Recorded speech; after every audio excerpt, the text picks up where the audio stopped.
And this is Ken Kraetzer for CBSI Talking Business. I have a chance to visit with Jim Fosina of the Fosina Marketing Group up in Danbury, Connecticut. And Jim, great to have a chance to visit your company here in Danbury. Tell us a little bit about your firm.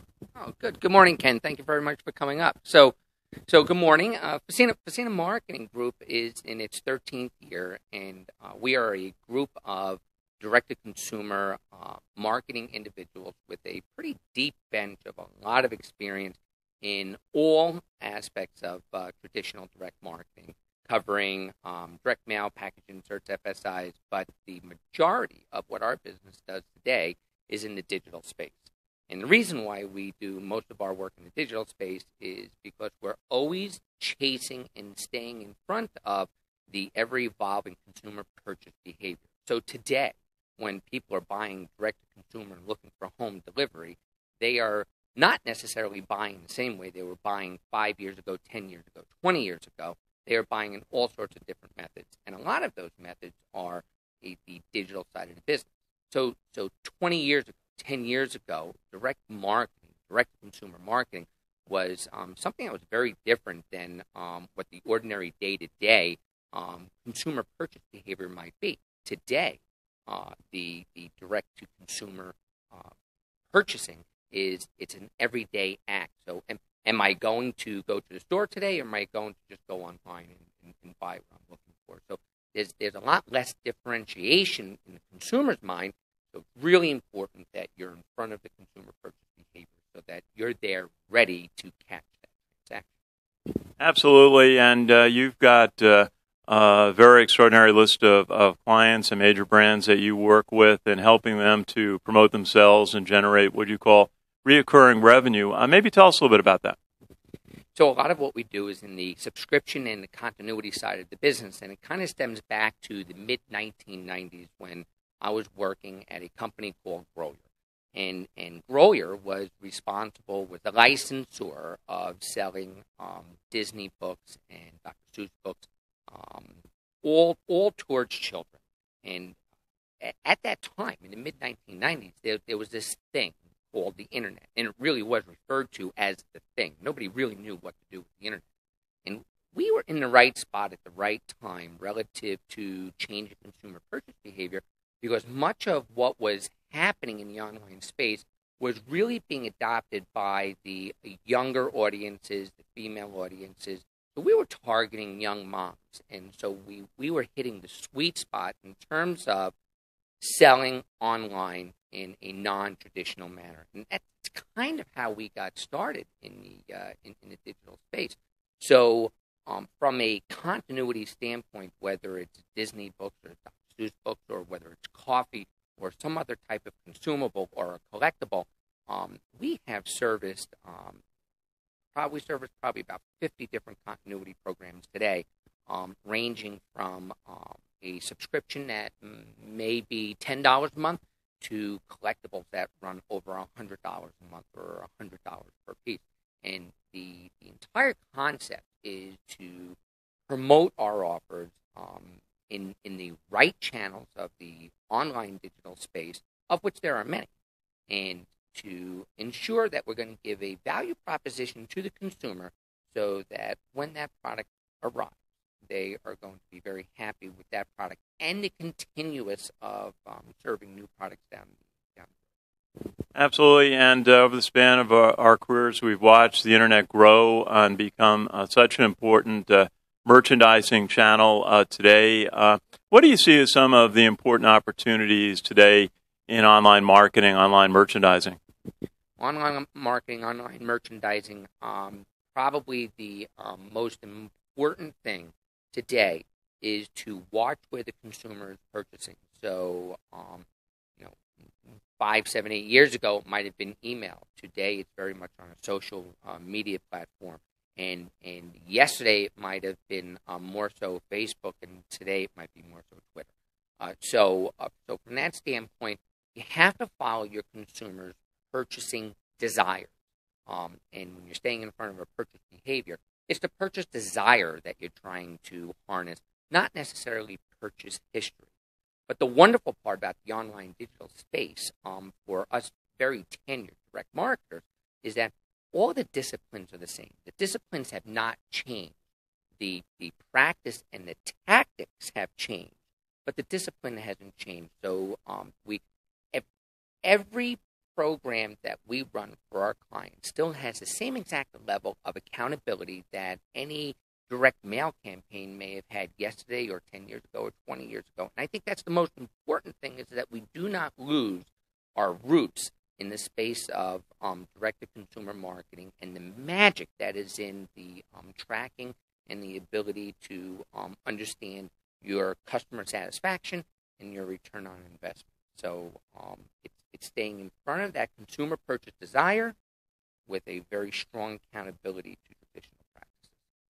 And Jim, just tell us a little bit more about, we talk about, as you said, about the importance of testing and measurement in direct marketing, which applies just as much to online marketing. What are some of the ways that you work with your clients to help them build opportunities in the online channels and environment?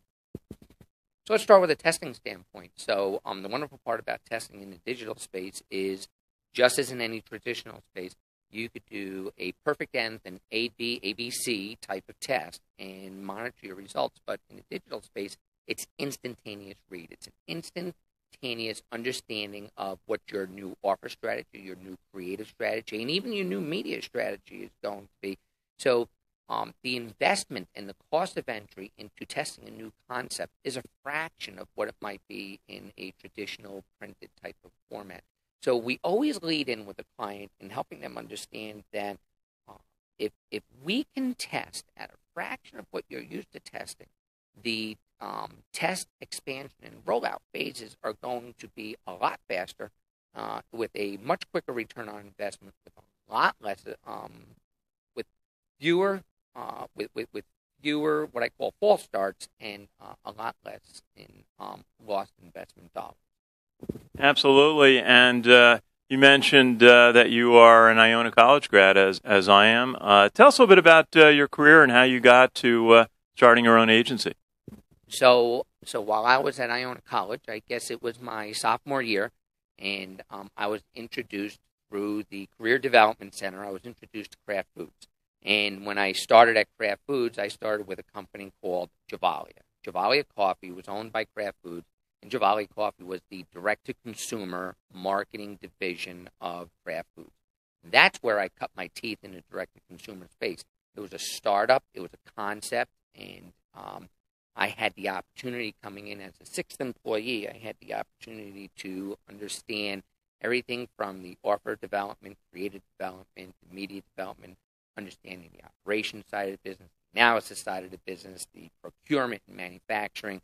So I spent 10 years at Gevalia as I was fortunate enough to be part of this team to build what I believe was an incredible direct-to-consumer continuity product, which was a product that needed replenishment every single month. So there was no end.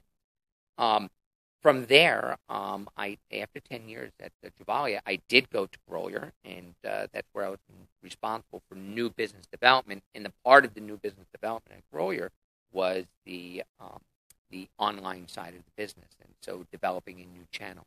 And it was at that time at Grolier we developed a very, very big online business, and we ultimately sold the company to Scholastic. And it was at that time where I really decided that I think the direct-to-consumer side of the business, married with the digital side of the business, taking the best of the two, could really, really bode well for the traditional continuity and subscription marketers out there. So, Fosina Marketing Group was born, and as time went on, I handpicked my entire team throughout all the areas where I've had the opportunity to work before. So my executive team here at Fosina Marketing Group is a combination of the executive team from the days of Grolier and from the days of Gevalia. So everybody here at Fosina Marketing Group, we've essentially been working together for 20 plus years. So it's a wonderful way to to spend the day. And Jim, this time of year, a lot of young people graduating from colleges, maybe looking for internships. What are some of the areas that you'd recommend a young person interested in what we used to call direct marketing, now would be online marketing? What are some of the areas that you'd recommend young professionals look at as opportunities in this field? I think it's really important for young professionals to get into this field. As a matter of fact, I joined the Western Connecticut State University Advisory Board almost 15 years ago. And this is going back to when the internet was a thing. And I've had the opportunity to work with WestCon in developing a curriculum for a internet advertising and a digital marketing degree, which is now part of the degree system of the school. And when I'm looking to bring in interns, or I'm looking to bring in entry-level folks, the first place I turn to is WestCon, and I think it's absolutely critical for our business to have young, new thinking, inspiring minds. But when I'm speaking to our new entry-level folks and students today, I will always say to them, especially on the marketing side, if you're not staying in front of this changing consumer purchase behavior and trying to think ahead of the consumer, then you're going to fall behind very quickly. The wonderful part about the career you're about to enter into is that it's not a static type of marketing system, of which in the direct consumer space for a very long time we had a static selling system. This is not static at all. This is you can't get more dynamic than advertising in the digital channels that are available today. That came about yesterday, and the digital channels that are going to come out tomorrow that we don't even know about. So, from if I were an entry level person coming into the digital marketing page, I would be extraordinarily excited about the opportunities to come, because I don't think any of us know what all these new opportunities are going to be. And that's what keeps me personally very motivated in this business. Absolutely. And just maybe a final thought about we're at mid-year. What are your thoughts for the trends this year and the opportunities for the balance of 2014? So, coming out of the advertising dilemmas of 2007, 2008, and 2009, as our economy had struck some low points, the build into 2013, 14, and 15 has been absolutely incredible. So I have clients looking for more online, more digital opportunities.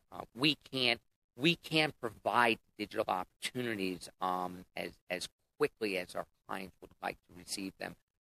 We have such an ability to have a quick read on a test, and if that test is successful, be able to roll it out so quickly, or not roll it out. Not every test works. Our ability to be able to read as quickly as possible keeps the investment low for our clients, and if we could double the volume for our clients tomorrow, our clients would be happy to have it. So going into the back half of 2014, myself, my team, we are just ridiculously charged about the opportunities that are out there in terms of filling the budgets that our clients are willing to spend. So I see the back half of 2014 being very strong. I see 2015 being continuing to be breakthrough years in this digital space. And Jim Fosina, what's the best way for people to get a hold of you? Best way for anybody to get a hold of me is to either email me at jfosina@fosinamarketinggroup.com.